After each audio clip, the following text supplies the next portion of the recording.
সোমবার আখেরি মোনাজাতের মাধ্যমে সম্পন্ন হলো কলকাতার বিশ্ব ইজতেমা। কলকাতার হুগলি জেলার দাঁতপুর থানার অন্তর্গত পুইনান গ্রামে অনুষ্ঠিত হয় এবারের বিশ্ব ইজতেমা। দীর্ঘ 34 বছর পর পশ্চিমবঙ্গে ফিরে আসা এই বিশ্ব ইজতেমা ইতিমধ্যেই এক ঐতিহাসিক ধর্মীয় সমাবেশে রূপ নিয়েছে।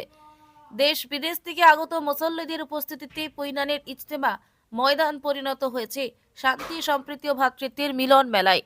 তাবলিগ জামাতের উদ্যোগে 2 থেকে 5 জানুয়ারি পর্যন্ত হয়েছে এই বিশ্ব ইজতেমা। প্রথম দিন থেকে ময়দানে মানুষের ঢল নেমেছে। বিভিন্ন দেশ থেকে বহু মুসল্লি এসেছেন ইজতেমায় অংশ নিতে, ইসলামী বয়ান শুনতে এবং দোয়া ও মোনাজাতের শরীক হতে। বিশাল ময়দান জুড়ে মুসল্লিরা নামাজ, আমল ও ধর্মীয় আলোচনায় গভীর মনোযোগে সময় কাটিয়েছেন।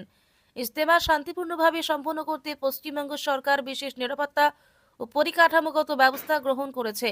মুখ্যমন্ত্রী মমতা বন্দ্যোপাধ্যায়ের নির্দেশে প্রশাসনের বিভিন্ন দপ্তর সমন্বয়ের মাধ্যমে কাজ করছে। পুলিশের কড়া নজরদারি, স্বেচ্ছাসেবকদের সহযোগিতা এবং প্রশাসনিক প্রস্তুতির ফলে ইজতেমা ময়দানে শৃঙ্খলা ও শান্তি বজায় ছিল। বিশ্ব ইজতেমা শুধু একটি ধর্মীয় আয়োজন নয়, বরং বিশ্ব মুসলিম উম্মাহর ঐক্য, ভ্রাতৃত্বের প্রতীক।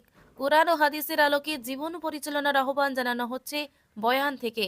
5 জানুয়ারি সোমবার আখিরি মোনাজাতের মাধ্যমে বিশ্ব শান্তি ও মানব কল্যাণ কামনা করে এই বৃহৎ ধর্মীয় সমাবেশের পরিসমাপ্তি ঘটেছে।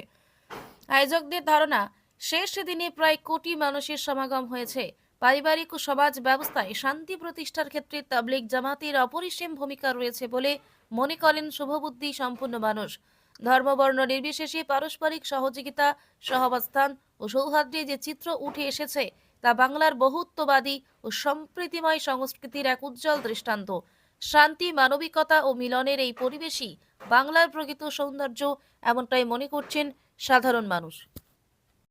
ऐ ईमान वालो, अल्लाह के दीन के मददगार बन जाओ। अल्लाह किसी के मोहताज नहीं, अल्लाह का दीन किसी का मोहताज नहीं।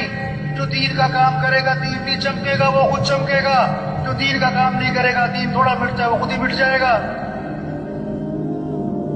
बादशाह किसी को अपनी खिदमत के लिए रख ले, ये बादशाह का एहसान है, खादिम का कमाल नहीं। अल्लाह हमारे इस इज्तिमा को कबूल फरमा ले। अल्लाह 3 दिन से सब कुछ छोड़ के यहाँ बैठे हुए हैं। अल्लाह दुनिया के सताए हुए हैं हालात में। अल्लाह हमारे इस इज्तिमा को कबूल फरमा ले। अल्लाह 3 दिन से सब कुछ छोड़ के यहाँ बैठे हुए हैं। अल्लाह दुनिया के सताए हुए हैं।